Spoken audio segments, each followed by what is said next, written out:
All right, hopefully this is working.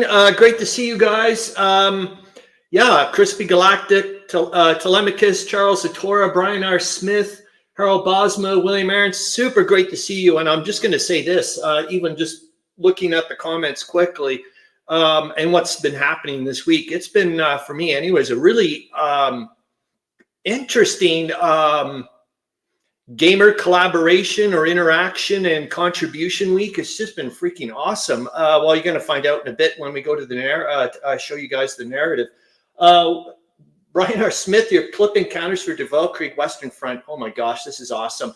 And yet again, well, we're going to see in the narrative as well, Jezza 1's been just spoiling people rotten.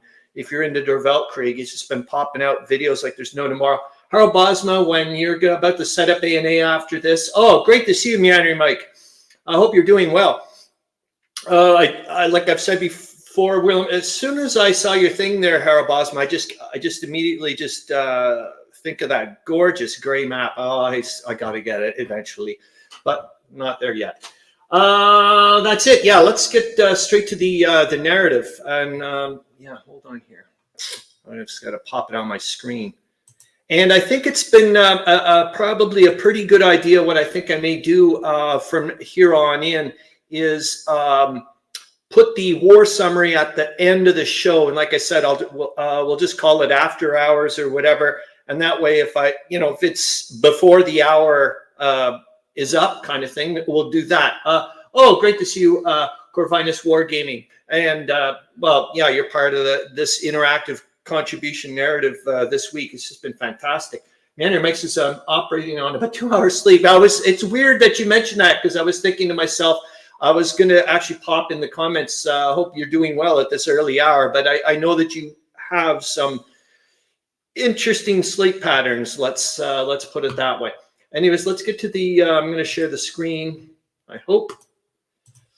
I'm going to get to the narrative. Yep, and you guys can see that. And please let me know if I'm too loud. I'm trying to figure out the audio levels and whatnot with StreamYard and Windows, and also if the screen's not big enough and all that stuff.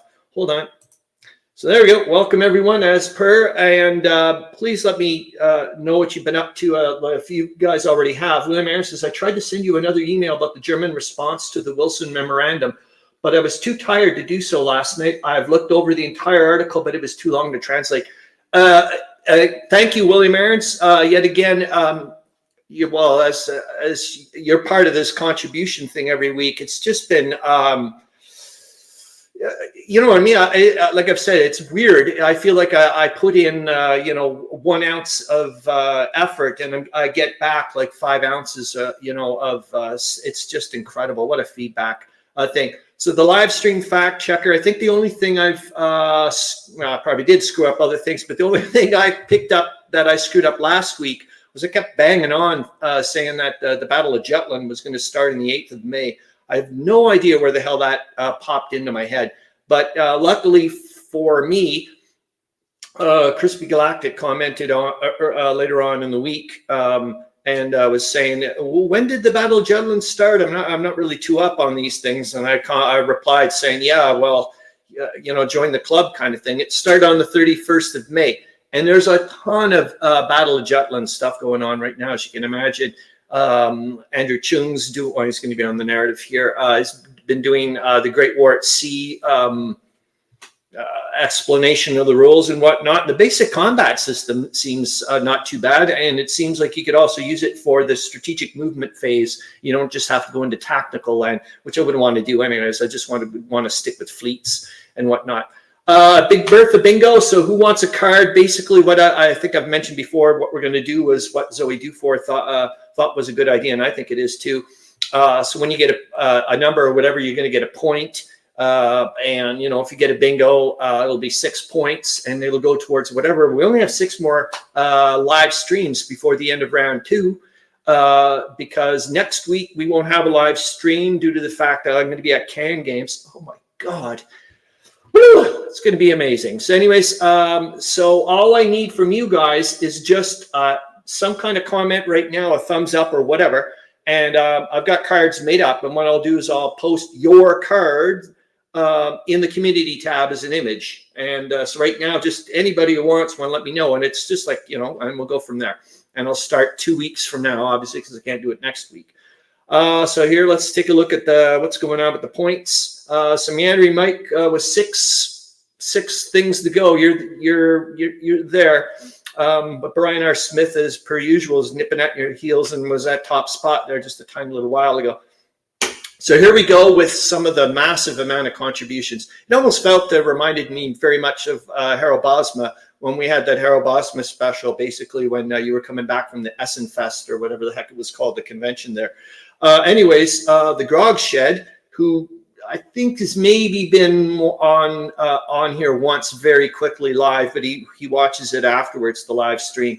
And he's been at my house. We traded games. He's just been going crazy this week, sending me good crazy, sending me pictures of the game that he just traded for Home Before the Leaves Fall, the Marne Campaign 1914.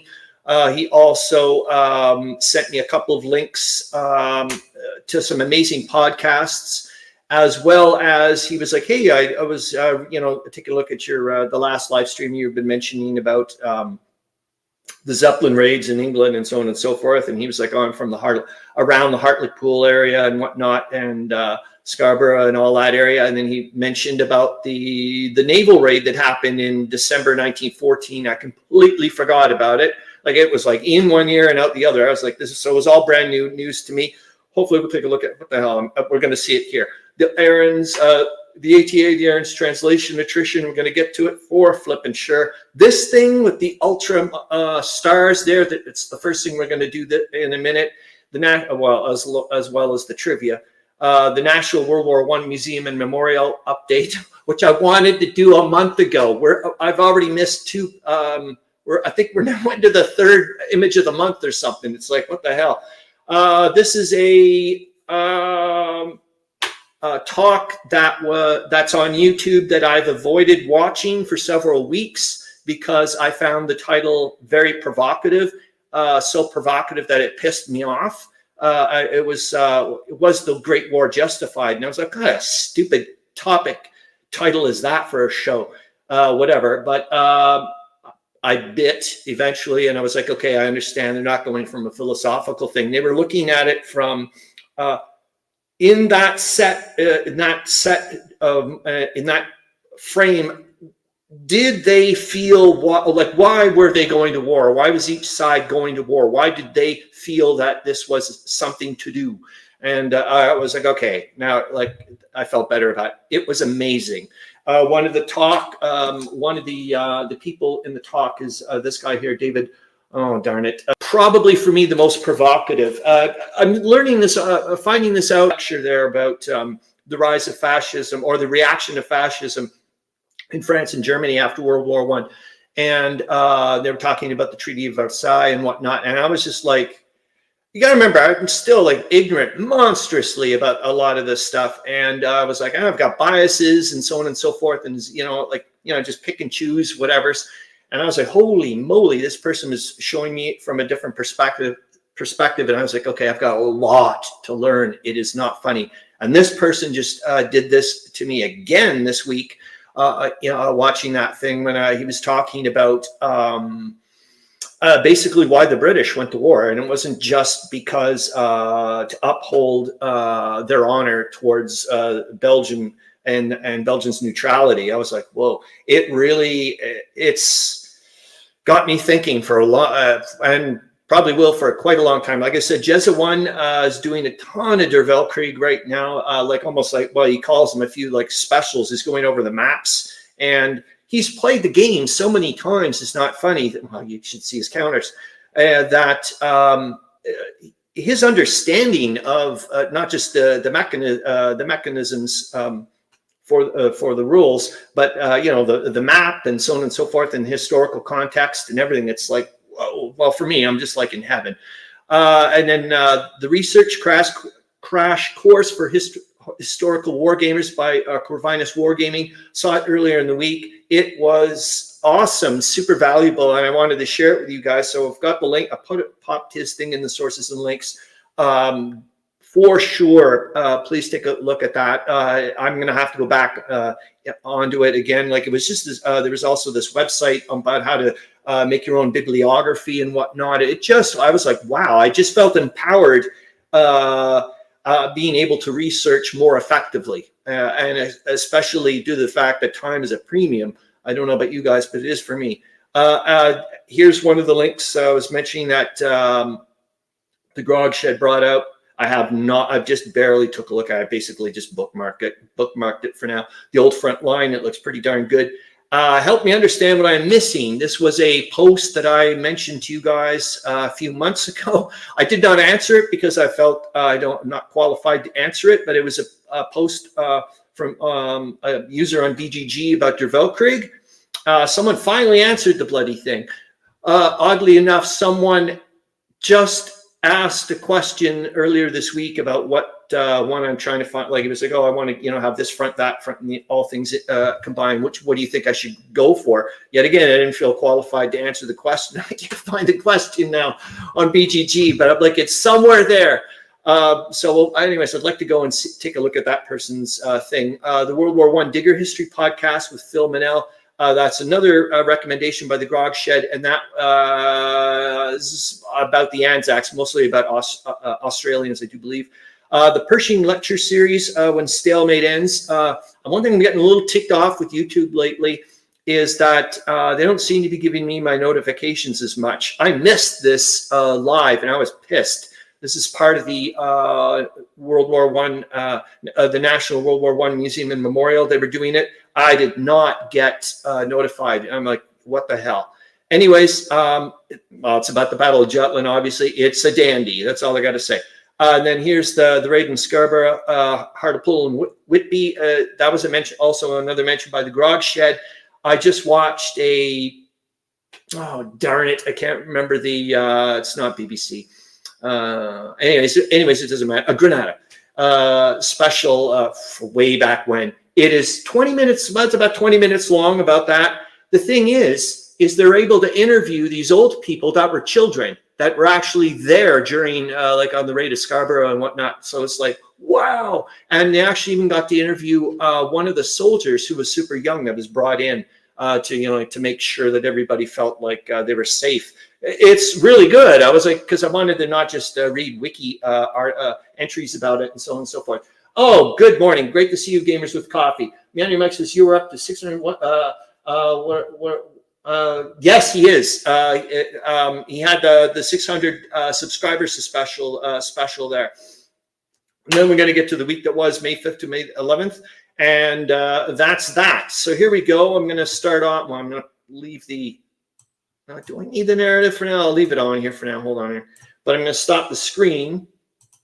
So that way I can start doing the history heroes. I got to stop saying history heroes. Who or what am I in World War I? And we'll go from there. Hold on here. I'll pop that in. And we'll start with the banners. And geez, this could be interesting to see what you guys think of this. I started serving the British Navy in October 1914. Who or what am I? And I'll put that in the, once I can get it here. Hold on here. I'll put it in the comments as well. All right. And that's that. And you're in. All right. Tolemykus. Oh my God. Here we go. You guys are already starting. Oh my gosh. Meandering Mike says Chef Boyardee. And he gets a bloody point. Tolemykus says, you are incorrect. Meandering Mike. Tolemykus, good one, but you are incorrect, however. Charles Latora, we have a great group. You darn right we do. Chrispy Galactic, Dreadnoughts. I like that one because yours, well, I'm not, no. Okay, we were talking earlier and I just said this week's thing has something to do with the Battle of Jutland. That's all I said. But everybody knows it now too. So there we go. It's not like I was like, hey, giving you special secrets or hints. I mean, as if. So, and the second one is I did a lot of work for them. Let me tell you. Who or what am I? I'll put that in the comments as well.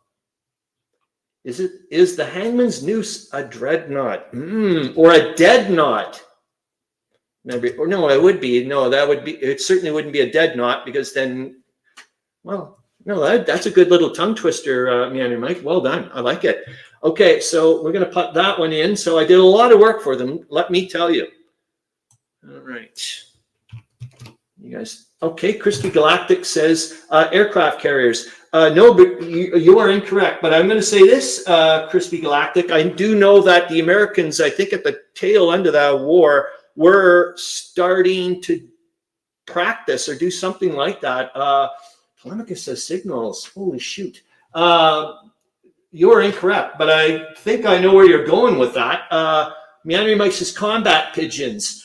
You are incorrect. Charles Latora says barrage balloons. I like that one. I was just finding out, but you are also incorrect. I was just reading about barrage balloons earlier due to the fact that it was part of the British air defense, especially around London and whatnot.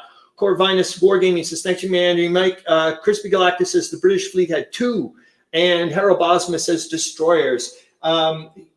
You are incorrect. There we go. Did I put you? Oh, Tolemykus says diesel engines. Ooh, I like it. But you are incorrect. Hold on here. I'm going to put in the third banner.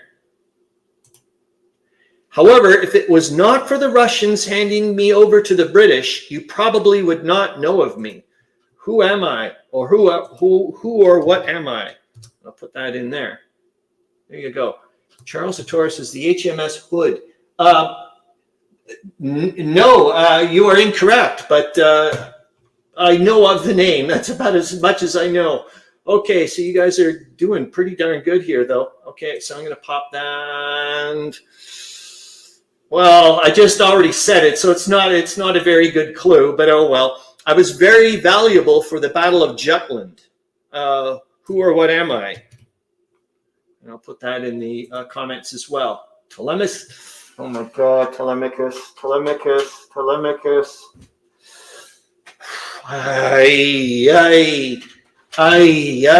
You are so flipping close, Tolemykus. It's not funny, but I can't give it to you. Oh my gosh, that's so close. Brian R. Smith says submarines. You are incorrect, but I like it. Especially due to the fact you'll find out later on in the war summary, if you're still here for the after hours, is Meandering Mike says torpedoes. No, you are also incorrect. Jeepers jumping. Tolemykus says radio. Hold on, I also got to pop in Brian R. Smith up here. You guys are down to 2 clues. Radar. Harro Bosma says radar. New. You are incorrect. Oh my God, you guys are so flipping close. But well, I get it now. I didn't get it. Meandering Mike got it. Thankfully, Meandering Mike laughed to your Radarski because I didn't clue in. Oh my God. Anyways, here we go. Now, I'm sorry, Tolemykus. It's not. I need you to be a little bit specific, but you're so flipping close, man. And I'm going to put it in here. There. I would say my crowning achievement was my work on the Zimmerman telegram. Who am I? William Arends says code breaking machines. You guys are just you're swimming around the whatever so close, but I still can't give it to you. But you're going to get one. You're going to get a point. William Arends. Chrispy Galactic says decoders. Oh my God, I can't do that as well. You guys are like as flipping close as you can possibly get. You're going to, I guess I don't know what else to say. It's going to be, that's it. Okay, well, Harro Bosma, you're going to get a point, and Brian R. Smith gets it. Room 40, the crypto analysis room. Well done. Okay, Cheapers jumping. Okay, hold on, I had to pop some points in there. Hold on here. I got to give Harro Bosma another point over here. Yep, and this would have been the last banner, the last clue. And I'll see if you guys think I was being a bit bizarre there, but I hope not. Yes, everybody says congratulations. So my last one was going to be, my number is just a couple of steps back from what deep thought would give you as an answer to the ultimate question. Deep thought would have given you the answer 42. And so a couple of steps back would have been 40, room 40. All right. And the reason why I'm trying to clue in about giving some of the answers to the boom. Thank you, Meandering Mike. I was also going to think, I'm not sure if Level 42, the 80s band, if they got their name from that as well. I'm curious about that. Anyways, so yeah, they started, the British Navy started like setting, room 40 was set up proper. Hold on, I'll put in a whatever. And hopefully I'll remember, hold on, I got to actually open up the bloody thingamabob. I don't want to do that then. Hold on here. No, I'll get there. All right, and I'm going to display. Wow, guys, I'm glad. Oh, I can hide the banners now. I'm really glad you guys got it, because I was thinking about this. I think, you know what? Well, hold on here. I haven't presented yet. I'm pretty darn sure we've never, and fingers crossed it never happens, but I don't think we've ever had a week of who or what am I in World War I. I don't think anybody's not got at least got it, which is, I think, totally cool. So yeah, here's a little bit of a picture. Corvinus Wargaming says this one had me stumped. Good. Anyway, so there's a picture there. I wanted to also hold on here. I'm going to get rid of this, and I wanted to see if I can get rid of that. And now I can go back to, I need the links, and then let's see if I can find, do I have the link for the no, it's not here. It would have been in of course, it would have been in room 40. I popped it in there. It's here, this one. This is a really good website. Yeah, and the only reason why I picked, the only reason why I picked room 40 was watching that show, the Pershing lecture series, and otherwise, and the guy started talking about room 40 and how important it was. Man, Mike says it was great how many people were doing guesses this time. Yes. Oh my gosh, really, Brian R. Smith? Oh, that's excellent. Hold on here. I want to present the screen so you guys can see it. Well, you can thank the Pershing lecture series, because they were the ones that did it. Oops, here we go. Hopefully you guys can see that. Excellent. So there's, like I said, I popped this link in the sources and links so you guys can go and take a look. But it's pretty darn extensive. Goes on and on and on and talks about. Hold on, I'm going to stop the screen because you don't need to see this one for now. There. Anyways, the Russians found, I think, 3 copies of the book. They kept 2 of them themselves and gave one to the Brits. And away they went, basically. And they got some school teachers or whatnot. But anyways, like I said, I'm not whatever. Don't get your information about it from me. Go to the sources and links and get it. All right, so excellent. We got that one done. Now we're going to go to something that, like I said, for the love of God, it's been ages. But I've been wanting to bring this up, and it's like, okay, there we are. Okay, I'll pump it up hold on here so we can see a little bit there. All right, and it's just yet again news from the National World War I Museum and Memorial, and it's also that we missed quite a few of the images of the day of the month. So last week, or I think this is so that was last. Yes, that's the one we missed. This is the one that in March that Hex to Hex and I thought, and of course it just showed like a super ultra close up. One thing I have to try to remember is when they show us the super ultra close up, they don't show us the super ultra close up picture later. It's not like a before and after. They just show you the after. So I think I'm probably gonna have to save the picture so that way we later can go the before and after, because it's like they show just the extreme close up of that. Both Hex to Hex and I thought it was a trench mortar, and it's not. It's part of the periscope. And I was like, holy smokes. So here's the photograph below is an artifact from our collection. Can you guess what it is? Nope, not right now. I can't. Maybe a piece of brass or this side, so I don't know, but they love to screw with us. But anyway, so we got that bit. I just wanted to let you know that there's a lot of stuff going on there. Anyway, so you're going to stop. Let's go to that. I'll leave it on BGG for there, but you guys won't see that for a second. Now we're going to, oh, that's right. I keep forgetting that I'm not following the, following my little things here for the whatever. I want to get to the home before the leaves fall so we can show some of the grog sheds, whatnot, and a guest appearance in the comments from somebody on the group. I'm looking in the forum because with this, look, I don't know, there's just so much cross-pollination with some of these games, like Home Before the Leaves Fall and Serabin Musterbin and like the 1914 series, which then seems to have gone into the 1916 Prelude to Blitzkrieg, but now not really, maybe. And then there's the Twilight in the East and Cossacks are coming and all this stuff. I guess it's like follow Michael Resch and David Bolt or something. I don't know. But I was like, I'm trying to wrap my head around like what came first, the chicken or the egg here with these types of games. Anyways, one of the forums in there, I think it was about anybody still playing this game, and I started reading it, and I was like, oh my gosh, finally you're answering some of my questions about whatever. And hold on, I'm going to get rid of that. And oh yeah, I just want to show you what I'll be doing at 1:30, and it's part of it yet again, going off into hopefully having my mind stretched and challenged, especially with the biases and whatnot, is... Hold your horses. I got to find the picture. Do I have it? Yes. Okay, goody two shoes. All right. And it's this guy. So good. You can see it. So yeah, today at 1:30, they're going to have the World War I Historical Association.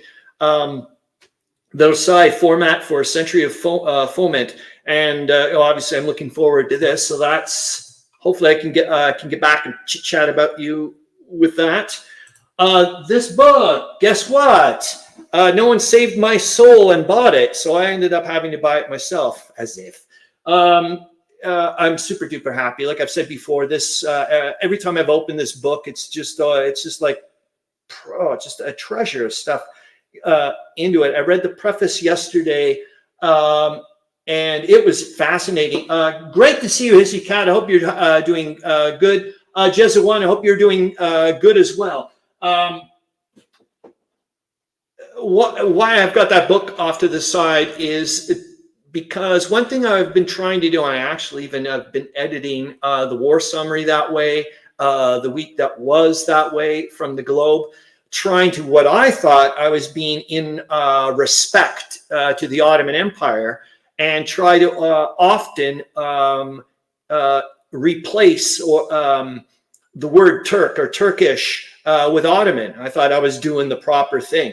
And this guy in the preface was saying that actually, yes, technically it's the Ottoman Empire, but for the most part, and yes, Arabs and so on and so forth fought alongside. But for the most part, he was like, it was a Turkish army. This was a Turkish force, and so on and so forth. So I went, okay, from now on in, I'm going to start trying to use Turkish more often and whatnot, and give them proper credence or respect, recognition. That's it. This book is just, oh my F. I can't believe I have it. It's just absolutely blown away. Anyway, so we did that. I've shown you that little bit. I did want to show, oh yes. So this is the lecture I was telling you about, the one there that really pissed me off, the name of the topic. I was like, what kind, like, I was just like, you guys are being ridiculous. But it is freaking amazing. Hold on here, and you're going to see the speakers that are there. Oh my gosh, we're not going to play it. Good. Oh my gosh. Good morning, Gamers with Coffee, Ashley. Great to see you. Please, for the love of God, people, no one's done it yet. I need to know who wants a bingo card. Just some kind of thumbs up or anything that way. And like I said, then I'll start putting your bingo cards, free points, for goodness sakes. And that also allows me to start talking about, like I said, if we go like or sorry, it'll be like 1918, number 59. Then it'll be like the Battle of Lord knows what's. And then we'll go and look up the Battle of Lord knows what's, that type of thing. Just one says, I always call the Ottomans Turks, but then again, I usually end up calling the AH troops Austrians. Yes, the same thing I do as well. Just one. All right, bingo. Okay, excellent. I can go pop you guys in there. Hold on here. I'm gonna. There's Chrispy Galactic. Tolemykus wants a bingo card. Meandering Mike wants a bingo card. Corvinus Wargaming says the empire became more Turkish majority after the losses in the Balkans. And if there's anybody I know that would be able to chat about the Ottoman Empire, it's going to be you, Corvinus Wargaming. That's for flipping sure. Gamers of Coffee, Ashley, you got one, man. No, you should be getting like whatever, a freebie every time, because it's going to be Sheremy that brings the bingo number. Anyways, like I said, this is in the sources and links. This lecture, it's only an hour long. Oh my God, was it good. Like I said, it got me. I'm just going to be thinking about this for quite some time. Hold on here. I want to get to the, so I did that one. Is this one, The World's Forgotten Soldiers of Empire? Oh yes, of course. This is the guy that I said that was super duper, I found super, provocative. That's him here. I'm probably gonna have a brutal time pronouncing his name. David Olusoga. Charles, bingo card. You got one, Charles Latora. Hold on there. A lot of the Corvinus Wargaming says a lot of the Ottoman elites were from a Balkan background, but culturally Muslim and Turkish speaking. Interesting. Yeah, well, it wasn't like I think. What's his the main one there, Enver Pasha there. I think he was lamenting the fact of what happened to his homeland and whatnot in the Balkans. Anyways, I haven't watched this. I've got the book. I've got the accompanying book, and that's why I wanted to bring this up. If people want to go and take a look at this bit. Okay, let's see what else I can quickly show. Like I said, here's the Andrew. Oh yeah, we still got to get to the BGG thing. So here's the. Hello. That's the like I said, the Andrew Chung. He's been doing a series on the Great War at Sea. I've watched the first two. I'm not probably going to watch the advanced combat system. It's not really where I'm going to be going down, but at least you can, like I said, if you're interested in finding out about, I am, because I wanted to get the Great War at Sea Mediterranean so I could take a look at some of the scenarios and whatnot to incorporate into my thing. Like I said, I'll pop it here, but we're going to show it to you anyways. I'm getting spoiled rotten right now because Jessa One's been doing a ton of Der Weltkrieg videos, and also what he's been calling these Der Weltkrieg specials. Take a look at the maps, and like I was saying, the person's played this a ton of times, and it shows. I mean, not just the understanding of the rules, mechanisms, and the how it connects with the maps and so on and so forth.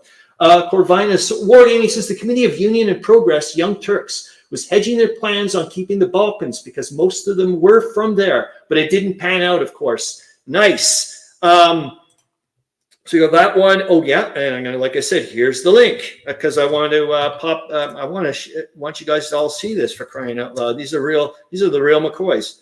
So this is research crash course for historical wargamers by Corvinus Wargaming. Awesome. A really, really valuable resource. I think for anybody who wants to go and explore further about, well, enhancing your whatevers, let's be honest. Here's the, and then we can go to take a look at the grog shed. So here's the, because I want to get to that surprise guest appearance, if you want to call it that. There we go. So this was, remember I was mentioning that this, oh, you can barely see it. Hold on. I'm sorry. There we go. Maybe if that's a bit better.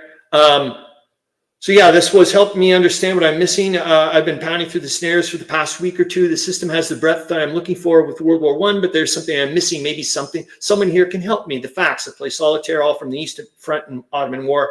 I found that often my games turned into long lines of small stacks. This was very stagnant. Wherever the front formed, it stayed. My solution to this was to take advantage of the surrender rules and spend more time, more effort trying to surround groups of units. This turned the games into historically themed Go. Then I should, and he goes on and on and on. Anyways, this person finally did a really nice reply to it. And he says, like, you have to figure out how to maintain a stable line and so on and so forth. Anyways, I just thought it was nice to see somebody answering this poor person's thing. It's been for months. It's like, wow, it was just nice to see. Anyways, I'm trying to see where else I wanted to go to whatever. Hold on here. Let's get to it. Which I would do this, and then we can go, I think, hold on. Where's the, nope, no one said any. I was just looking. Oh, maybe I have to go back. Hold on here. I just got to get maybe a bit smaller so I can see what the hell's going on. There we go. All right, you guys can see that kind of. We're going to get to, so yeah, the grog shed, one of us just traded for this, got it. However, he was saying that the previous owner, the person he was getting it from, had some of the counters screwed up or something and made his own. Anyways, you wait to see these homemade counters. They look incredible. But we're going to go to this forum bit, and I think it's anyone still playing this. And like I said, this person starts talking about this, and then they start talking about this. That's the 1914 one. I can never pronounce it, but I guess it's about the Belgium, like the Western Front at the very beginning. I'm assuming maybe the Battle of the Frontiers and whatnot. Anyways, and then they go on and on and on, and I was like, oh my gosh! Now they're starting to like connect the dots with all these games that I keep hearing about. And like I said, we're just going to keep on going down. I went, oh my God, this person keeps popping up no matter where you are. It's amazing. I love it. So, like I said here, I'm reading about this, about all the different whatevers. And there's Joseph Youst, he's like, David, we're working up on a new version, possibly, and this is back in 2018. I don't know what this game is. I don't know if you guys know if this game came out. That Compass finally did pop this game out here, because somebody was asking, you'll find out in a minute, that we'll use the basic mechanics of the old SPI Great War series, Tannenberg, Caporetto, Brusilov, etc. But we will retain and work into the system the command orders and tendencies of the old leader and command system for the Homes Before the Leaves Fall. Same scale of the redone updated map, and so on and so forth. Goes on and on and on, and then oh my gosh, look who do we see? Mike Anthony, Mr. Meandering Mike. Any news update? Here, I'll put a thumbs up. I just thought that was pretty funny. That was like, oh, here, you know what I mean? Just put one of us just pops up out of nowhere. So there we go. So I'm going to stop the screen for now and see what the hell I'm looking at. We're doing pretty good. Like I said, we can just, I'm going to show some of the great pictures that the Grog Shed did of his game. It's just whatever. And I'll take a look at, and I also would like to show you just very quickly the YouTube video there, that Granada TV special there, where you can actually see and listen to real people that were at during those naval raids of the German ships that shelled their towns. Like they were actually there. It's like, holy smokes. Like it's just blows me away. Anyways, okay, like I said, we're going to show, I'll present the pictures. And there we go. Hold on. Well, we'll see what happens. All right. You see that kind of, Manny Mike says, I have fingerprints all over BGG. You certainly do, sir. You certainly do. And it's extremely well appreciated, man. All right. So there's, like I said, there's the Grog Shed's Home Before the Leaves Fall. His copy after he did the trade, he was just, I'm going to pop in I'll switch maybe that's a bit better. Maybe not the greatest thing, but it just was kind of neat to see all the different things that come with it. It's like, thanks a lot. Like I said, this was a really good week about contributions and so on and so forth. And there's the Death of Empires, which I remember sounds a heck of a lot like the Cossacks Are Coming rules that I have upstairs. Corvinus Wargaming says, always glad to listen, have to sign off to go to work. Great to see you, and I hope you have a great week, man. Thanks a lot for everything you've been doing for us, man. Okay, here we go. And ooh, look at this. So these, I guess, are like little narratives for the for some of the scenarios. This is pretty cool. The distinguished military or no, this is a bibliography of wow, fascinating. And okay, it is. Nice one. Oh my God, you little devil. This is almost like an Easter egg thing I find that the Grog Shed put in, because I wasn't really looking at the pictures all that much. Look at all this. These are all freebies for, I mean, obviously I'm not going to get the free, but I mean, freebie recommendations of books. Whoa, nice one. Oh, this is excellent. A bit of the train chart here. Whoa, that's a lot of stuff, isn't it, eh? Single track, double track, unpaved road, paved road. William Arends says, my pre-order. Yeah, oh my God. Thank you for bringing this up, William Arends. My pre-order of Worthington Publishing new game, Crisis 1914, is shipped, but it was sent to my sister's house in New Jersey rather than here. So another reason to visit my sister. Excellent. Also, William Arends, thanks for mentioning this, because I have a list here and I forgot to mention to people. William Arends, did your Verdun 1916 game from Conflict Simulations arrive yet? Have you taken a look? I want to know what the size of the counters are. Are they the big chunky things, or the little cardboardy looking things? That would be great. Chrispy Galactic. I was thinking about it earlier, maybe yesterday and even today. I think you would be a perfect candidate for me to play by email game. I've got a couple of copies of several World War I era games. If you're interested in that, I'll give you a list of them. We can take a look together at some point. And if you go, hey, that sounds good. But anyways, I think you'd be a great candidate for that. Charles Latora, how's the Gettysburg Worthington game going? I only got to see a tiny little bit. Excellent, Chrispy Galactic.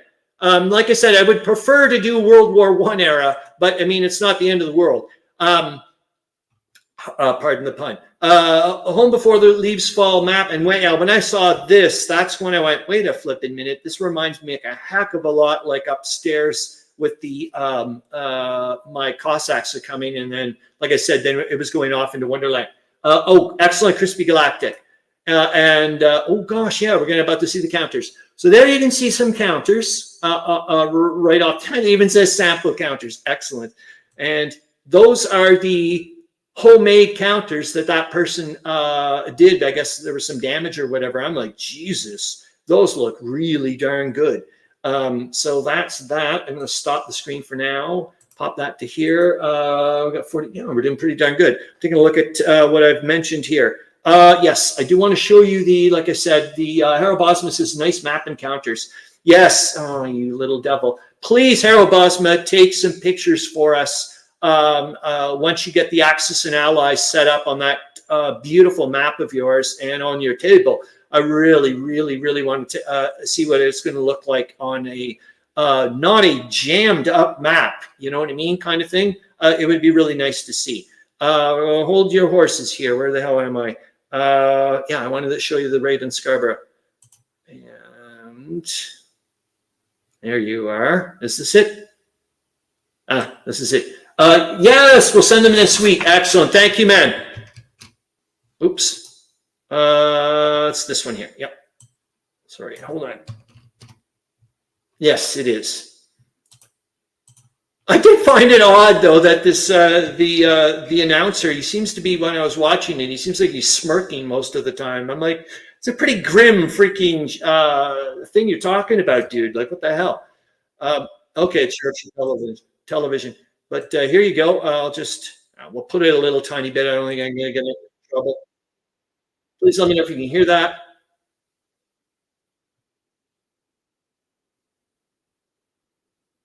Oh my God, you can't even see it. So I'm not even presenting. God, I'm such an idiot. Hold on. Jesus H. Christ. I'm watching it all by myself. Lord have mercy. That's all I got to say. Yeah.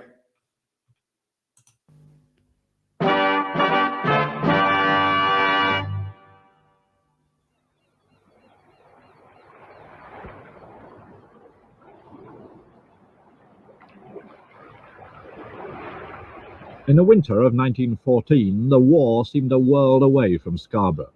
True, the outbreak of hostilities on the eve of August bank holiday had ruined a promising holiday season. All rail excursions had been cancelled. Unofficial rationing was in force. Some of the younger men had gone off to France. But few could really see how the murder of an obscure Austrian archduke could affect their lives. Scarborough looked and felt at peace.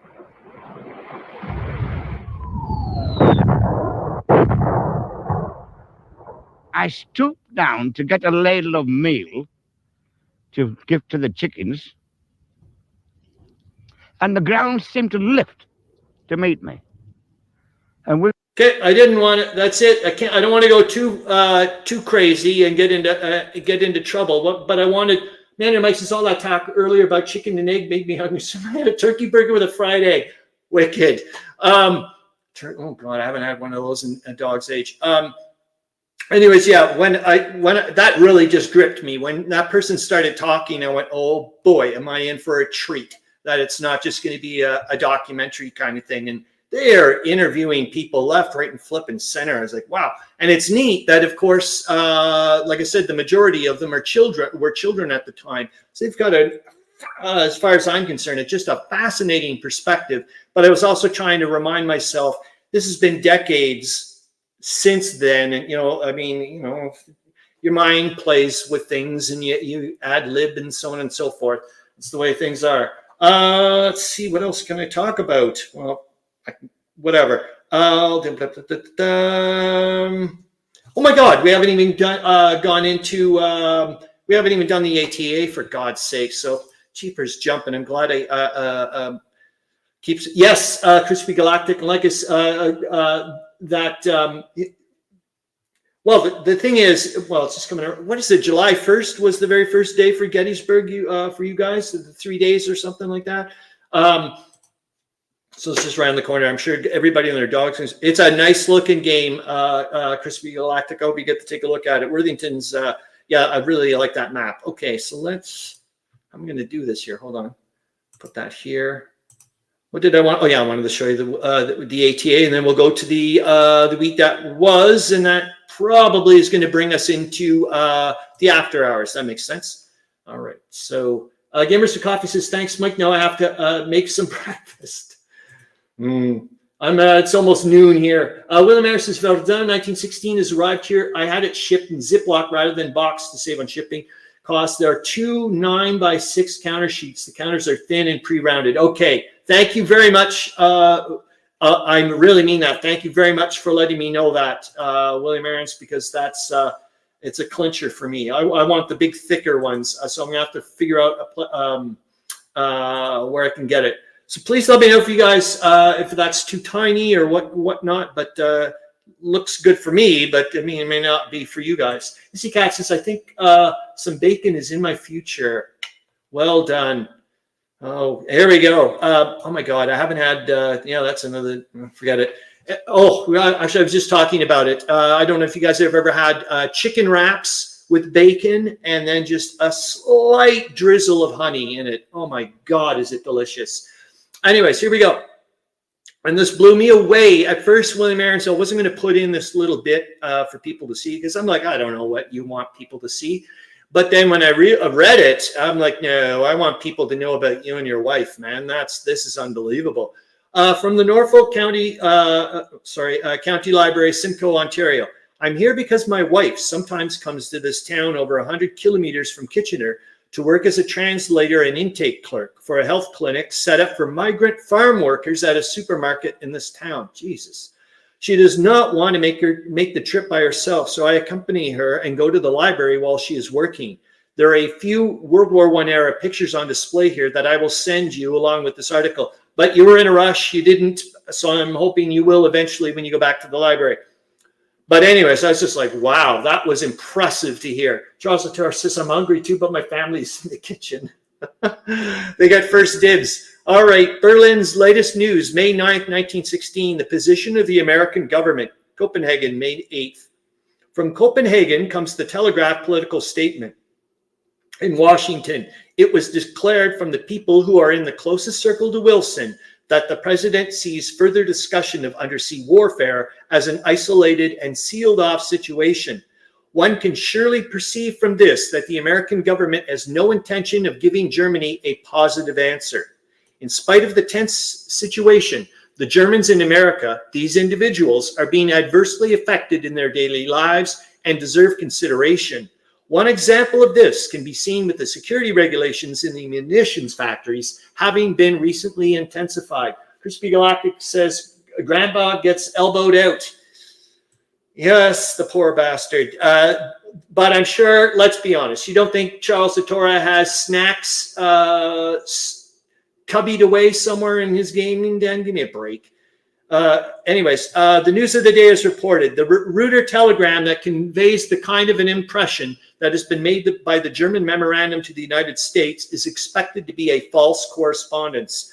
This is because Reuters is the official English telegraph agent and thus gives out only those dispatches to the American papers that are friendly towards England, also with the emissions from the official government circles that is flavored to the taste of the public audiences in the lands of their allies. One can clearly see in hindsight the reporting that is sympathetic to England, while in Germany, anyone can confidently maintain the impression that no single telegram is convincingly pronounced that the memorandum of President Wilson means that he must proceed with the immediate demolishing of diplomatic relations because of his response. Meandering Mike says, we've seen the snacks, don't you? Yes, we have. I'm sure some that he doesn't want us to see. Yet, indeed, it may be true that these anti-German periodicals in the Union are discordant in their sounds and views. First of all, in how they distort the tone of the German memorandum, and then secondly, with their misstatements regarding the reservations of the concessions that naturally were expressed about the conditional requirements it contained. We thus did not expect this reaction to our proposals. That these circumstantial details of the German memorandum have been met with so many reproaches in the response given by the American government, while at the same time so many accusations against England have been covered up. Therefore, this makes the American public also seem to come across with possessing both ill-timed and discordant views because of the legitimizing of these reproaches and accusations against Germany that regularly do not acknowledge their biased sources. The Verdun 1916 counters are the large 5/16 wide. Thank goodness for that.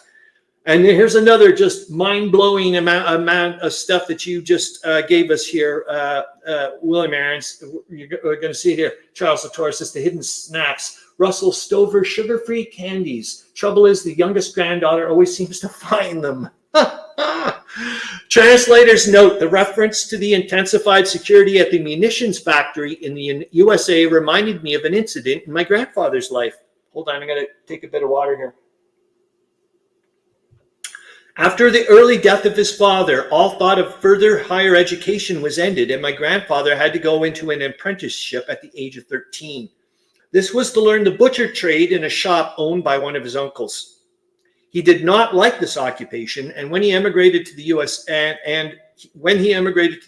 in 1913, he attempted to apprentice as a machinist, as he was told me this story years later. He preferred the clean touch of cold steel to the bloody business of animal butchery. It was, of course, during World War I, and my grandfather had only one reservation. He did not want to help in the production of weapons that could be used against his friends and countrymen in the war. He told his supervisor and was assured that he would not be involved in any contracts for arms-producing companies. One day, however, he found the blueprints of a project he was working on and saw that the contracted business was the Remington Arms Company. Realizing that his boss had lied to him, he reluctantly quit this job and went back to being a butcher for another 50 years. Wow, William Arends, thank you again for sorry, I'm going to stop the screen. Thank you so much yet again for the amount of effort and contribution you bring to this show, man. It's amazing. So thank you. Now we're going to go to the week, which is 6 minutes. This is impressive. I'm really happy the way I'm hoping you guys, I know Chrispy Galactic, both stories. I mean, the story about William Arends, his wife, what she does, and then the story about his grandfather is just like, Jesus, Murphy. And, you know, we get it firsthand. I'm kind of liking the way, I don't know if you guys are, but I'm liking the fact that I don't feel so, and plus my poor voice gets a rest. Like now we can go into the after hours and away we go with the Ward Summary and people can watch or not, or listen or not, or whatever. Charles Latour says, thank you, William, you're darn right. And here we go. I'm going to present this, and that should be more or less it. I think, like I said, we'll just be able to, you know, say hello and whatnot. Gamers with Coffee says, very interesting story. You're darn right. Here we go. The week that was for May 5th to May 11th, 1916. The 5th of May, 4 more Irish rebels were shot. A Zeppelin destroyed by Allied warships at Salonika. The Russians defeat the Turks at Sermil, Persia. And I had Ottomans in there just yesterday. Germans gain a footing on Hill 304. I'm just going to say this on a side note. I was upstairs looking at my Verdun Steel Inferno game there by Fellowship of Games or something. And geez, like that map, it's got Hill 304. It's got all that stuff. I was like, please, Rob, you got to play this with me, man. May 6th, continued struggle for Hill 304. Russians occupy Saran El-Kerin, Persia. Belgians occupy Kigali, Germany, East Africa. May 7th, Germans make progress on Hill 304 and between Haudremont Wood and Douaumont Fort. May 8th, the Germans repulsed at Hill 304 with severe fighting reported at Douaumont Farm. Meandering Mike says, Fellowship of Simulations, thank you, that's it. Anzacs are now on the Western Front. May 9th, General Milne succeeds General Mahon at Salonika. French success northwest of Douaumont Farm. Turkish forces defeat Russians near Bashki, Armenia. General Mahon to command the Western Force, Egypt. Appeal of Irish nationalists to Ireland to support the constitutional movement. Duma members are received by King George. May 10th, the British Commission appointed to inquire into the causes of the Irish Rebellion. Lord Wimborne resigns the Lord Lieutenancy, and I think that was due to what the hell has been going on, what did happen with the Irish Rebellion. Mr. Hughes speaks in London. By the way, on a side note, if you're interested, remember again, I've got it on the repeating sources and links. Wesley Lives Say has 3-part podcasts on the Easter Rising up there. Like I said, 13 parts for Verdun. It's nuts. The guy, I love the guy to bits. German attack repulsed near Kondoa, Erangi, Germany, East Africa. The German note to USA on the Sussex, and I guess that's the Sussex Pledge. Russians occupy Khazri, Syria as they continue to press towards Baghdad. Sir J. Nixon's dispatch of October 1st, 1915 to January 13th, 1916 is published. The French success at Morpham and Hill 287. And May 11th, the German attack west of Vauban is repulsed. The Germans take British trenches northeast of Vermelles and the La Bassée region, and debate in British Parliament on Irish administration. All right, William Arends says the article about the response to Wilson's memorandum on May 10th includes the full, oh my gosh, really? Includes the full text of that memo and the German reaction that the Reuters news agency had half a day before the German government. Wicked, William Arends. Thanks for letting me know. I will say this on a side note before I hit the after hours thing. I know I do want to say thank you so much, because I'm not going to, I'll be in text land or whatever you want to call it, like you people, like the way I was at the very beginning. So I want to thank you guys for showing up. Thank you for what you guys bring to this show. And I hope you guys have a great week, weekend, and a great gaming week, I hope. I'm going to try it eventually if I can figure out my time a bit better. Is that, oh, thank you, Meandering Mike, is that I want to start reading the newspaper, that Globe thing, like a newspaper every day. It is like, there's so much material there that I don't I don't share with you guys or whatever, because we just don't have enough time. And there's some really bonkers stuff out there, because you got to remember it's from over 100 years ago, and I'm just like, whew. But it puts so much stuff into context. It's unbelievable. Chrispy Galactic says, fun podcast. Thank you. Yes, and here I go. I'm going to hit the funky button. Hold on. I got to go to, how am I going to do this? Hold on here. I'm going to do it the proper way, which means I'm going to go and share my screen. Hold on here.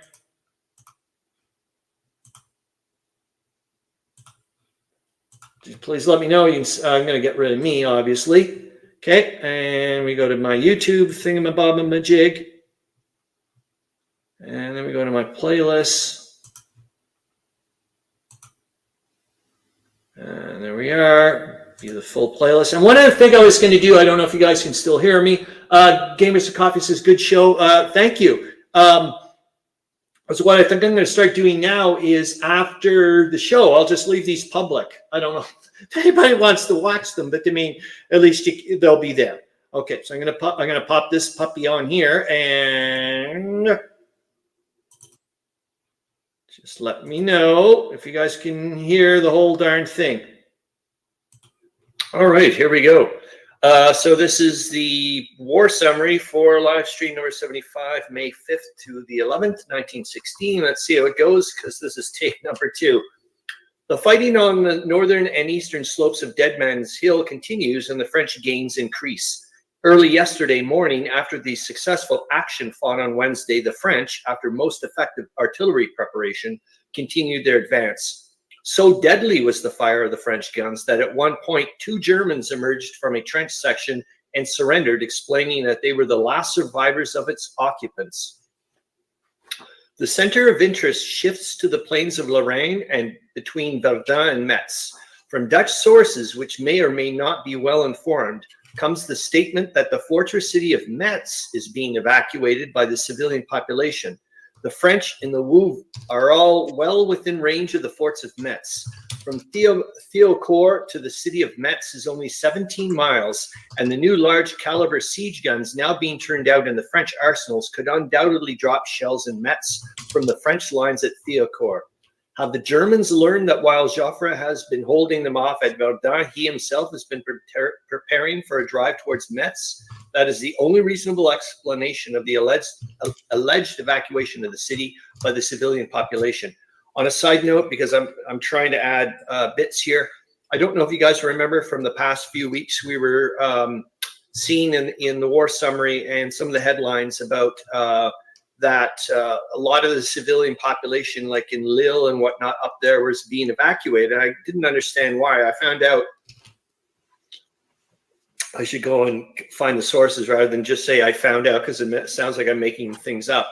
But the reason being was that the Germans were sending them to go and work in Germany and whatnot, so that way the people that were, and so that way they can send more people in to fight. I was like, oh, wow, just, it just knocked my socks off here. Anyways, the inpouring of Russian troops into France must be causing the German staff a good deal of worry.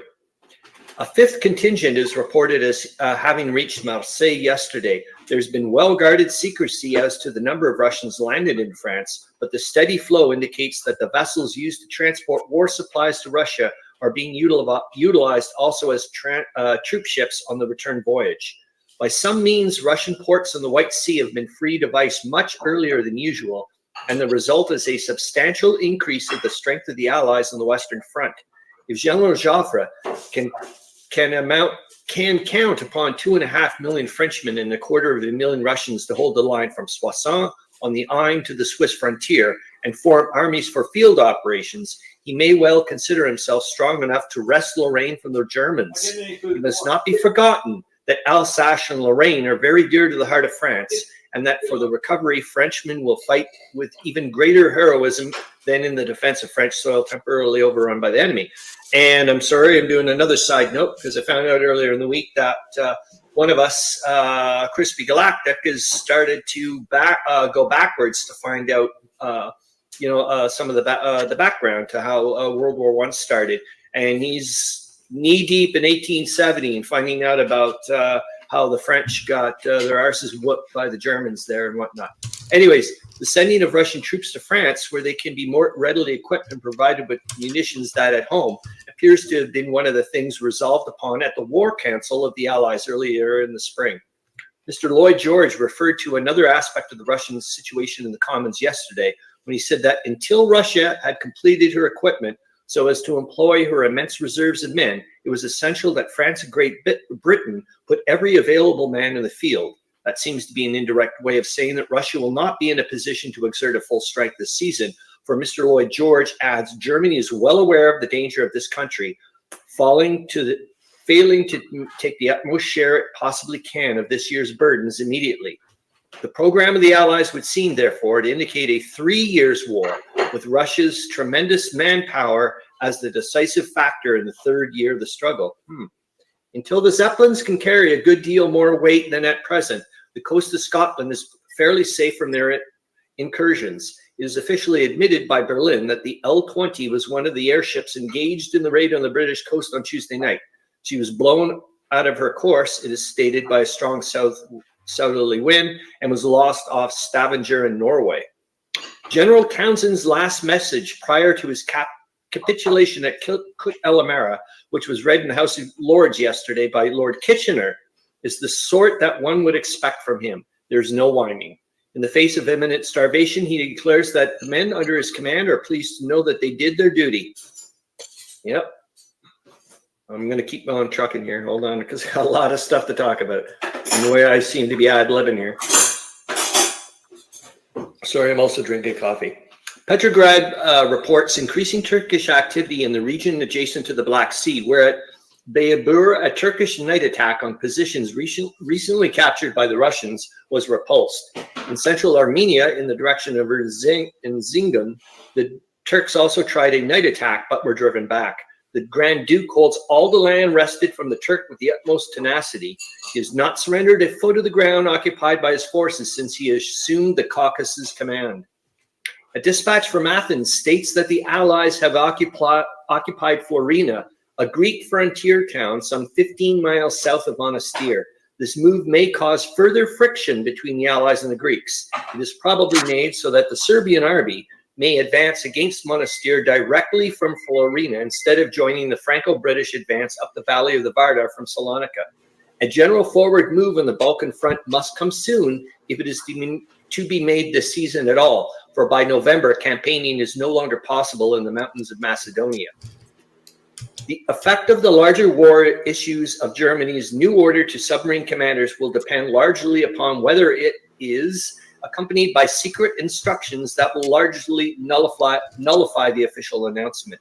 If the new order is obeyed in good faith, no mercantile vessel not clearly recognizable as armed or making preparations to offer resistance can be attacked without warning and without the saving of the lives of the crew and passengers.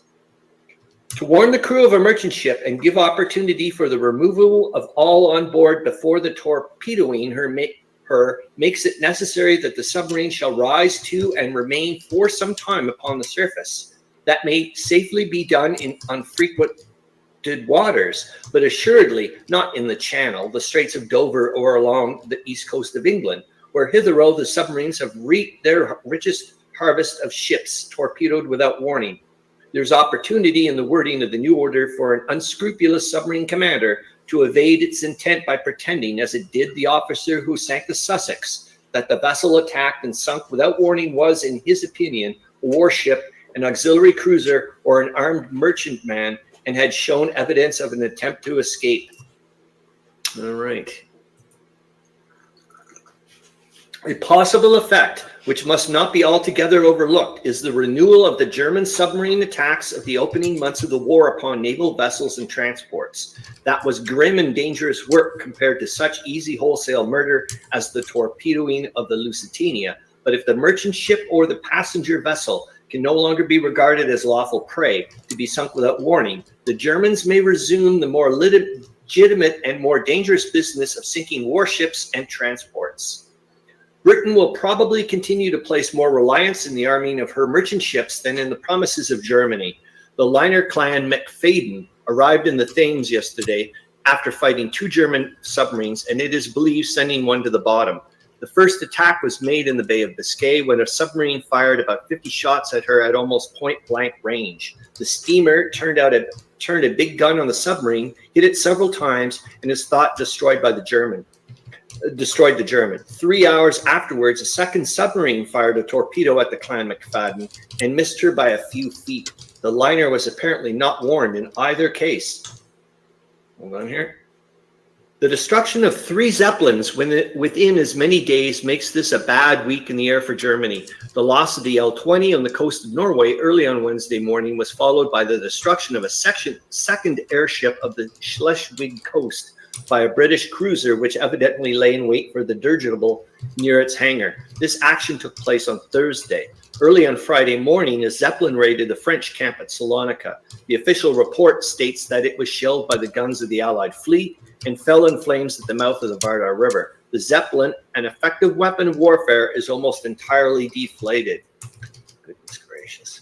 The Germans gained a footing in some French advanced trenches on the northern slope of Hill 304 as the result of a strong attack on the night of Thursday.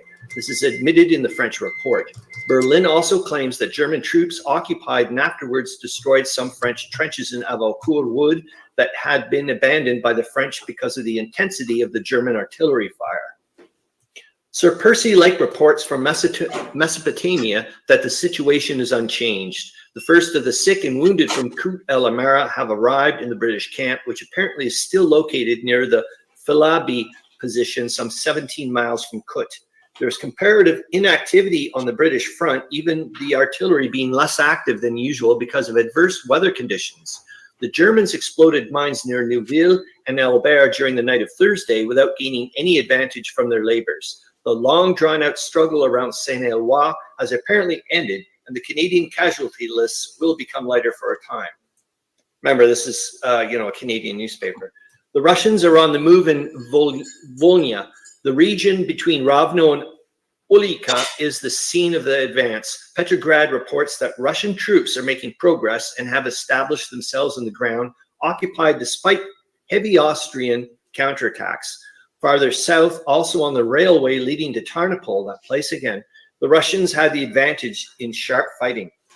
All's well in Armenia. The Grand Duke's armies have repulsed Turkish attacks on their right wing in Bayhur and on their extreme left south of Bitlis. In the center, the Russians continue to arrive toward Erzingen, and there they have captured enemy trenches and bayoneted or taken prisoners the occupants. All right. Hill 304, where am I here? Number 5.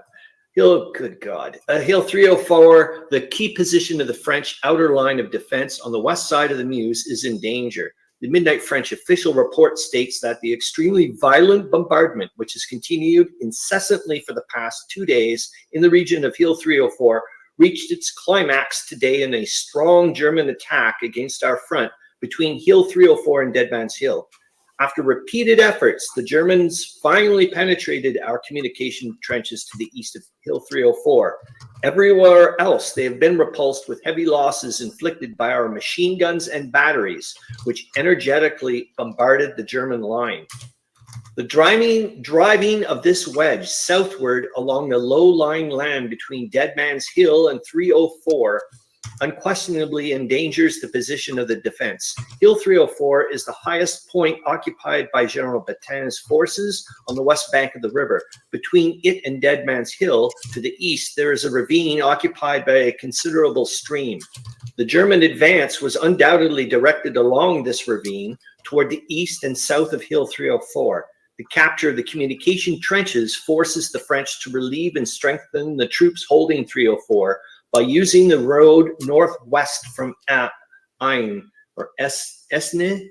If the Germans can continue to penetrate the French lines in this low-lying region between the two hills, they may force the evacuation of Hill 304 and compel the French to fall back upon the Chatoncourt-Esne position.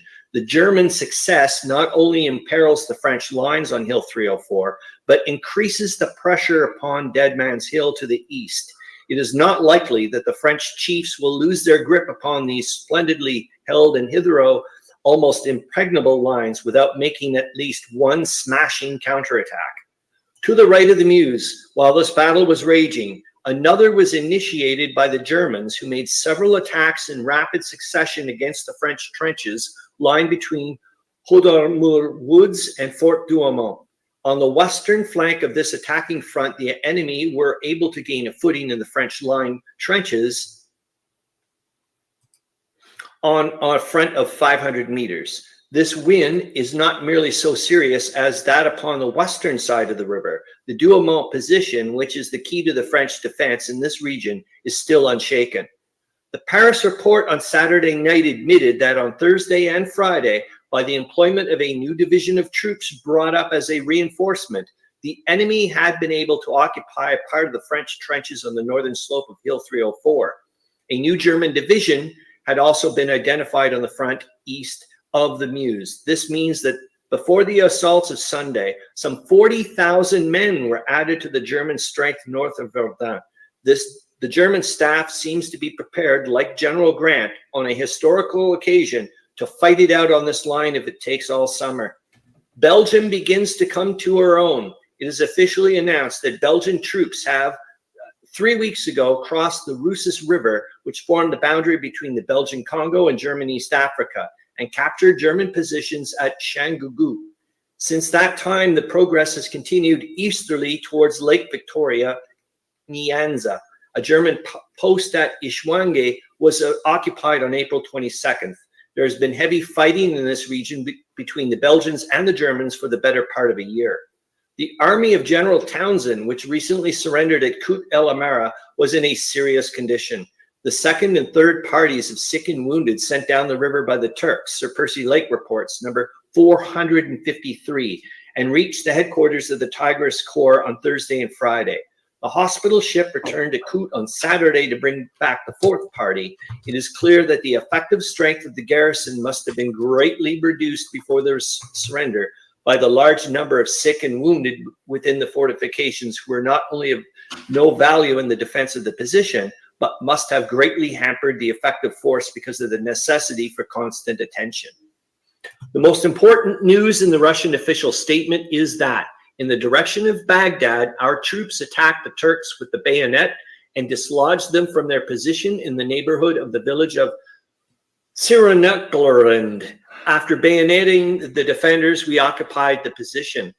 The Grand Duke's plans contemplate an early junction of the British and Russian armies in the valley of the Tigris. His advance on the Black Sea has apparently been halted till the situation of the Tigris is cleared up. The fighting on the Italian Isonzo front is becoming embittered as a result of the frequent bombing of non-combatants in airplane raids on both sides. The Austrians some time ago asserted that the Italians along the river had been shelling towns and villages that had no military value. Rome now states that in the Plava region yesterday, the Austrians shelled an Italian field hospital. This could not have been done unintentionally, because the Austrian aviators unquestionably know the location of hospitals all along the front. Berlin announces officially the sinking of the British submarine E-31 of the west coast on the west coast of Denmark on Friday morning by the gunfire of a German warship. What? That's weird. The British Admiralty officially denies the statement. Okay, British submarine, I know. I was like, what the hell? Are you shooting at your own thing? Okay, there's no doubt at all as to the fate of the airship L7, however. Berlin admits that this Zeppelin has not returned from a recent reconnoitering expedition, and adds that the British Admiralty reports the destruction of the airship in the North Sea on Thursday. Jeepers jumping. That was a good one. I'm glad I was like, what the hell? There's a marked increase of artillery activity along that part of the Western Front held by the British Army. The Germans made a raid on the British trenches at 2 points southeast of Amartier and near Cabaret Rouge. The line was pierced at Amartier, but the enemy were at once driven out. They did not reach the trenches at Cabaret Rouge. On Friday night, the British made a successful raid on the Germans near Athelwil, oh my lord, and brought in a few prisoners. Quite a number of Germans were killed or wounded. Jeepers jumping. I'm going to have to go with this because my voice is going to just die later. This is the way it goes. When I say after hours, you really mean it. There's no occasion for undue alarm over the reported presence of 2 German submarines on this side of the Atlantic. Yeah, this is wild, eh? They cannot operate long without fuel oil, and in the present condition of public opinion in the United States, any dollar-loving pro-German trying to smuggle oil out to sea for their use would have a short and strenuous life.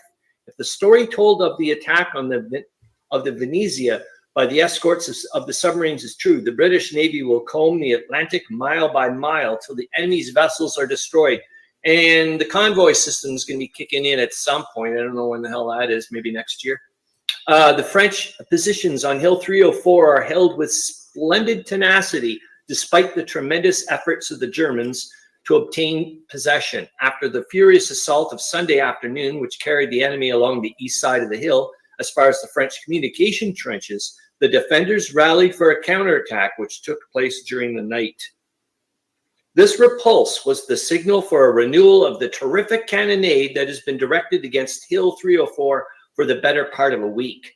The midnight French report states that the bombardment was continued with undiminished violence against the whole of the Hill 304 region and the wood of Avalcourt. Let's keep on trucking. Hold on here. I'm gonna grab the little mouse. There was sharp fighting on Sunday night at several points on the British front. East of Thiepval Wood, the Germans scored by entering the British trenches and causing some casualties before they were driven out. A London official report states that Australian and New Zealand troops have arrived in France and have taken over a portion of the front. This announcement, following upon the arrival of large numbers of Russians, indicates that much hard fighting is expected during the summer on the Western Front. Oh boy. Mr. L.J. Garvin, whose speculations are always interesting, is inclined to think the Allies will mark this season, or at all events will not launch any great offensive in the West. Their program will be to hold the Germans until Russia is able to arm, equip, and provide munitions for 6 million men who will break in upon the Central Empires through the Balkans and cross the Carpathians and at various other vulnerable points along the Eastern Front. This great Slavic wave will in its progress, Mr. Garvin believes, destroy first the Turkish Empire and then Austria-Hungary. Well, actually, the only one out of those three that kind of really does survive for a little while is the Turkish one. It will finally reach the citadel, Germany, in irresistible strength. If this view of the probable course of events is correct, the French and British armies in the West will keep nibbling away, but will not venture too much in any general further movement. Oh, yeah. Probably another fact checker thing I got to do later, eh? Anyways, a Petrograd dispatch outlining the course of the campaign in Armenia and Mesopotamia says the decisive stage of the operations may soon be reached. The Turkish wings have been bent back, but the main Turkish army before Erzincan is still virtually intact, since it is wisely chose, in most cases, to retire without fighting rather than risk being surrounded and cut off. The Italian advance in the Carnic Alps continues. Peak by peak, the mountain crests are being taken. The policy of General Cadorna seems to contemplate the forcing of the Austrians out of the southern part of the Trentino by the occupation of the Adige Valley at a point to the north of the city of Trent. Columns are headed for the upper Adige from both east and west, and the Austrians, seeing the peril of these movements, are resisting desperately. The brave Pomeranians, so warmly praised in the German official dispatch for their initial successes against the French holding 304, are now being destroyed by the terrible French artillery and machine gun fire as the other famous corps of the German army who preceded them were, without securing any results, equivalent to their faithful sacrifices. The attack begun last Thursday, reached its climax on Monday night. During the night, the Germans launched 3 assaults in the region of Hill 304, all in great strength.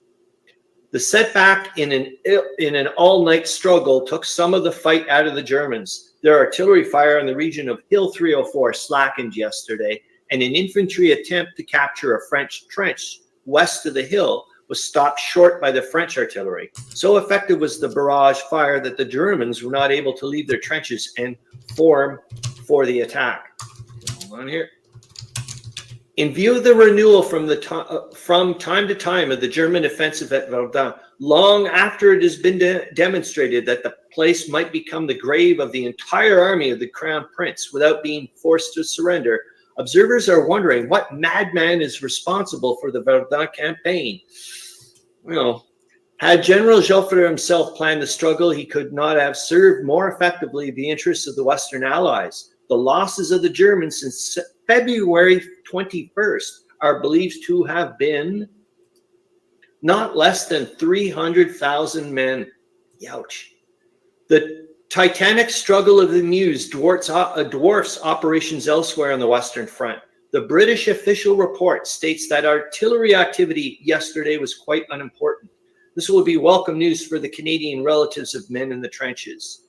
The Russians in Armenia have won another series of victories. The Turks, who have been stubbornly barring the way from Erzurum to Erzingen, attacked the Russian positions yesterday. Their assaults were unsuccessful, and after having suffered what the Petrograd report speaks of as crushing losses, they ceased their attacks toward evening. In the Balkans, there are signs of activity. An artillery duel is in progress along the Macedonian frontier, in which the Allies are probably the aggressors. A forward move of General Saray's Salonika army may take place now any day. The details of the surrender of Townshend's army at Kut El Amara, now available, show that the position was held until famine faced the garrison, and that the 6,000 civilians who were penned in the town by the Turks. I'm not going to get into it.